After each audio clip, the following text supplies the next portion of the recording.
it gives me a great pleasure to participate in this conference in India, the historic and wonderful country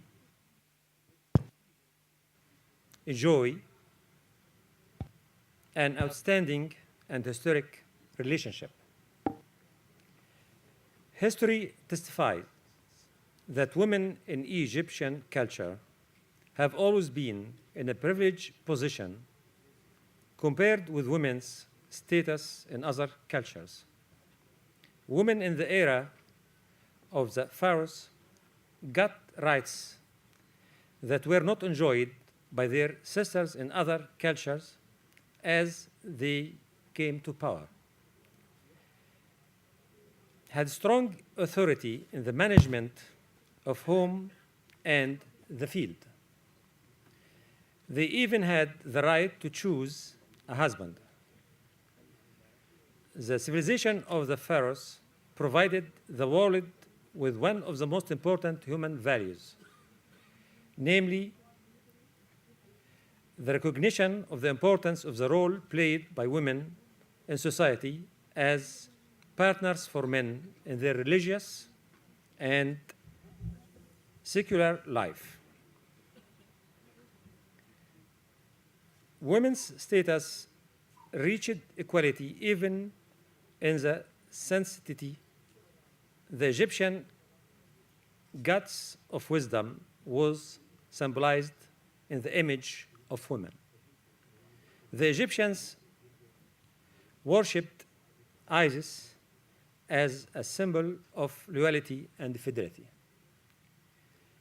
Despite decline in the role played by women for a period of time, as a result of the circumstances and the cultures that came to us from different sources, the focus of interest in the role of Egyptian women began to come back in a phased manner with the beginning of modern Egypt in the early 19th century, when schooling began in the first school for teaching Egyptian girls in 1832.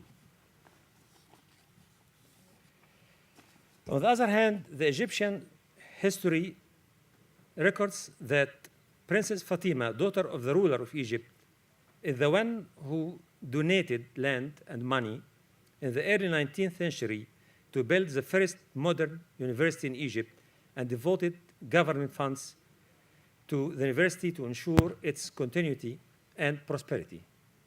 It is now known as Cairo University. Girls' enrollment in Egyptian universities began as from the 20s of last century, where they were accepted in the Faculty of Medicine in 1928, Arts and Law in 1929. Girls' success came through in various educational fields by joining Al-Azhar University in 1962. Thus, the issue of women's education developed in an unprecedented way where girls' education became a right that is really guaranteed by Constitution. With the revolution of July 52, the country came upon a new phase of recognizing the rights of women. The 1956 Constitution has finalized recognition of women's full rights to participate in election and nomination. In February 57, the Nation's Assembly elections were held. Women participated in them, where 4 women succeeded to become parliament members for the first time.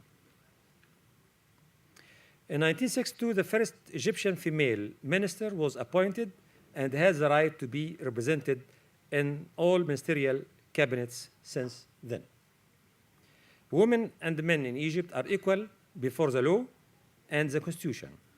They are entitled to equal rights and general duties without discrimination because of gender, origin, language, religion, or faith. Egypt considers education as its national project for raising up the nation, and its status has adopted a clear vision to provide a quality education for all.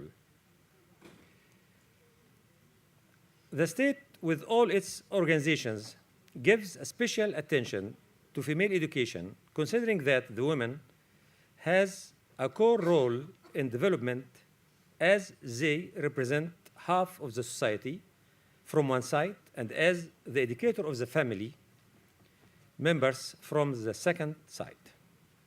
Because of the special educational status of the Egyptian woman, the state adopted a number of clear strategies to increase women's opportunities in education in order to realize justice and full quality. These strategies are based on: 1, providing basic education services in all villages and remote areas. 2, supporting poor families to keep their sons and daughters in education. 3, providing schools with a special nature to bring the dropouts back to education, where these schools don't comply with other schools' conditions.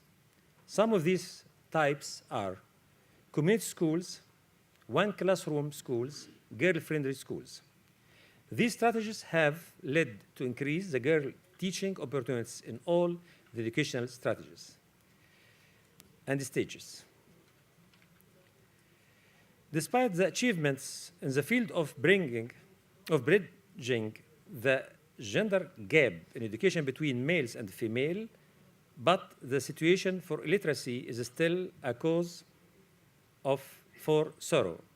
Females still represent 2/3 of the illiterate people in Egypt, like most of the states with high rates of illiteracy. But we will never stop the ongoing work to decrease that gap through adopting strategies targeting female literate, developing programs that adapt their needs, increasing the society support for literate female, as well as encouraging the civil society to expand their participation in that field. Statistics show that targeting female illiteracy is associated with 4 basic challenges. 1, attracting female to enroll in literacy programs. 2, continuing of the female students. Your Excellency, you have 2 minutes more. In the program until they reach the desired educational goals, encouraging the literate female to take special tests as proof that they have realized the desired level of educational achievement. Finally, encouraging the literate females to pursue their study in the higher levels. Of course, 2 minutes is not sufficient for me to complete my paper, but tomorrow we will distribute it for you. Finally, I'd like to say that we realize the importance of women's education, and we know that it is the basis of the development and the progress. I would like finally to take this opportunity to thank the government of India for hosting such a highly important conference, as well as the UNESCO. Thank you very much.